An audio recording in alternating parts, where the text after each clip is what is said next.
vous avez une augmentation assez significative des refus d'obtempérer, malheureusement année après année. C'est un fléau sur la route.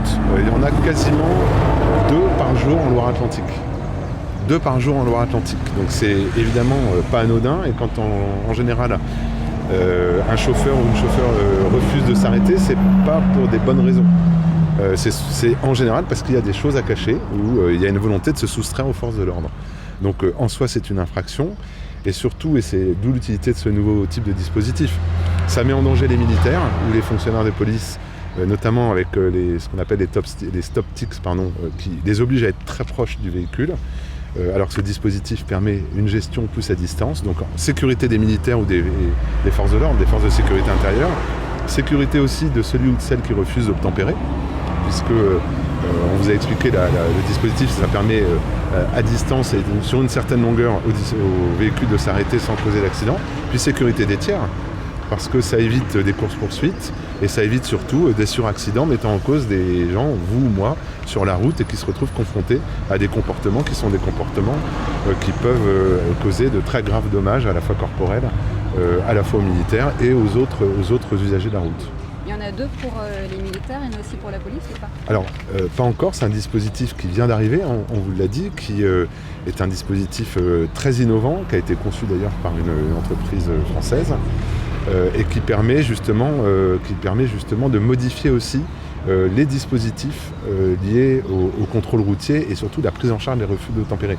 Je rappelle quand même que l'année dernière, le général s'en souvient, on s'est rendu sur place ensemble auprès de militaires de la gendarmerie qui avaient été gravement blessés du fait du comportement, de gens qui avaient refusé de s'arrêter, qui avaient été ensuite pris en charge par des militaires de la gendarmerie qui avaient volontairement tamponné le véhicule de gendarmerie pour les mettre dans le fossé. Donc ce dont on parle, c'est quand même aussi une meilleure et une plus grande prise en compte de la sécurité. Pour autant, sur les refus d'obtempérer, on ne lâche rien, parce qu'à partir du moment où on ne s'arrête pas aux injonctions des forces de sécurité intérieure, c'est que, a priori, il y a un problème. Alors le nombre de refus d'obtempérer est en augmentation effectivement et évidemment la Loire-Atlantique ne fait pas exception, donc nous avons aussi une augmentation du nombre de refus d'obtempérer. En chiffres, ça donne quoi? Alors en chiffres, on est à plus 12% par rapport à 2025, sur la même période bien sûr. Et je ne vous parle qu'en zone gendarmerie, puisque je n'ai pas les chiffres en zone police, mais en zone gendarmerie. Dans beaucoup de cas, c'est des délits routiers.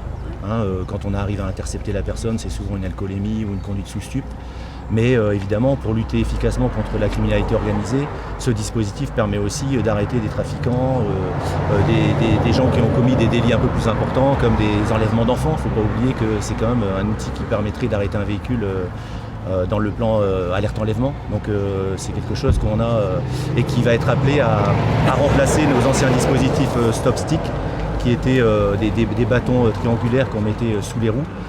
Là, ça va permettre un emploi avec l'utilisateur qui sera protégé, puisque la télécommande permet de déclencher à 300 mètres. Donc c'est ce côté-là aussi qui est surtout intéressant pour nous et pour la sécurité de nos militaires.